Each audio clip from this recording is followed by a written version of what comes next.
പുത്തനമ്പലം ചെറുവാരണം ശ്രീ നാരായണപുരം ക്ഷേത്രത്തിൽ കർക്കിടക വാവുബലി ഭക്തിസാന്ദ്രമായി നടന്നു.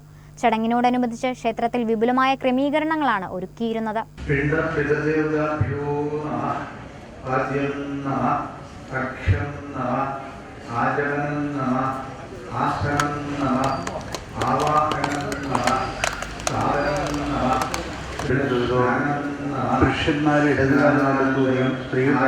തിലഹോമം, വിഷ്ണുപൂജ, നമസ്കാരം, കൂട്ടനമസ്കാരം തുടങ്ങിയ പ്രത്യേക വഴിപാടുകളും ചടങ്ങുകളുടെ ഭാഗമായി ക്ഷേത്രത്തിൽ നടന്നു. പുലർച്ചെ മുതൽ തന്നെ നിരവധി ഭക്തർ ക്ഷേത്രത്തിലെത്തി വിവിധ വഴിപാടുകളിലും പിതൃതർപ്പണ ചടങ്ങുകളിലും പങ്കെടുത്തു. വിനായക ചതുർത്ഥിയോടനുബന്ധിച്ച സെപ്റ്റംബർ 15 ചൊവ്വാഴ്ച രാവിലെ 4:30 മുതൽ മഹാഗണപതി ഹോമവും ക്ഷേത്രത്തിൽ നടക്കും.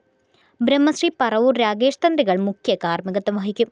ചടങ്ങുകൾക്ക് ക്ഷേത്ര ദേവസ്വം acting president advocate K Shaji, secretary K Shibu, ഖജാൻജി കെ ചിദംബരൻ തുടങ്ങിയവർ നേതൃത്വം നൽകി.